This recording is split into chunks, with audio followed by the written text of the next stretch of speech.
പൂരിക്ക് ഒരു ബാജിക്കറി ഉണ്ടാക്കിയാലോ? ആദ്യം നമുക്ക് ഫ്രൈ പാൻ വെച്ചിട്ടുണ്ട്. അത് ചൂടായതിന് ശേഷം അതിലേക്ക് ഞാൻ സൺഫ്ലവർ ഓയിലാണ് ഒഴിച്ച് കൊടുക്കുന്നത്. ബാജിക്ക് ഒരു ടേസ്റ്റ് കിട്ടാൻ വേണ്ടിയിട്ട് സൺഫ്ലവറാണ് ഒഴിച്ച് കൊടുത്തത്. പിന്നീട് അതിലേക്ക് കടുക് ഇട്ടു.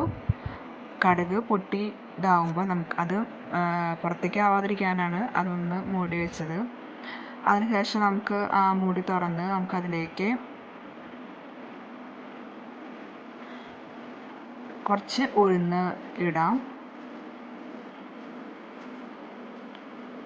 അതിനുശേഷം നമുക്കതിലേക്ക് വറ്റൽമുളക് പൊട്ടിച്ച്, ഒരു വറ്റൽമുളക് മതി, പൊട്ടിച്ച് നമുക്കതിലേക്ക് ഇടാം.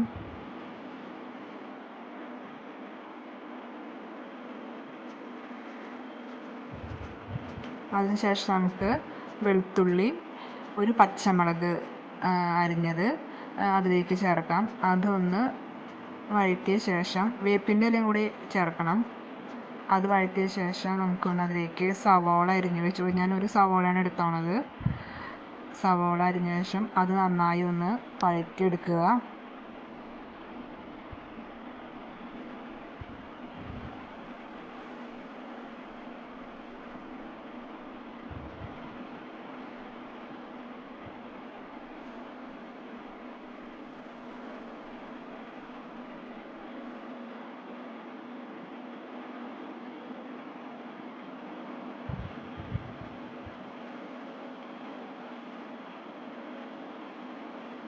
അതെല്ലാം കൂടി മിക്സ് ചെയ്ത ശേഷം പിന്നീട് അതിലേക്ക് കുറച്ച് മഞ്ഞൾപ്പൊടി സെൻറ്ററിലാക്കി എടുത്തിട്ട് ഒന്ന് മൂത്ത് വരുമ്പോൾ നല്ലോണം കുറച്ചും കൂടി യെല്ലോ കളർ ആഡാവും. നന്നായി ഒന്ന് അതൊന്ന് വറുത്ത ശേഷം അതും കൂടി എല്ലാം കൂടി മിക്സ് ചെയ്യുക. ആ ഒരു പച്ചമണം പോകുന്ന മിക്സ് ചെയ്യുക.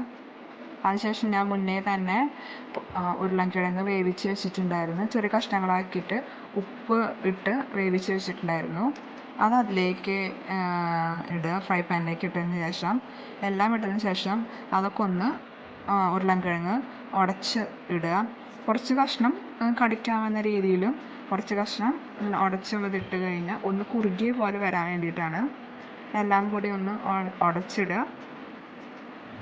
എല്ലാം കൂടി മിക്സ് ചെയ്തതിന് ശേഷം നമ്മൾ ഉരുളൻകിഴങ്ങിൽ വേവിച്ച വെള്ളം കൂടി ഒഴിക്കുക. നമുക്ക് പിന്നെ വെള്ളം വേണമെന്ന് തോന്നി കഴിഞ്ഞാൽ ഒരു ഗ്ലാസ് ചൂടുവെള്ളമോ അല്ലെങ്കിൽ തണുത്ത വെള്ളമോ നമുക്കതിൽ മിക്സ് ചെയ്യാം. എന്നിട്ട് ഒന്ന് അടച്ചു വെച്ച് കുറച്ച് നേരം വേവിക്കുക.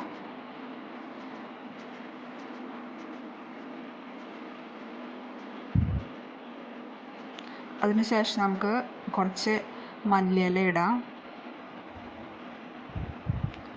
എന്നിട്ടും നമുക്കൊരു 5 മിനിറ്റ് അത് വേവിച്ച് നമുക്കത് കറിയായിട്ട് എടുക്കാം. Okay, thank you.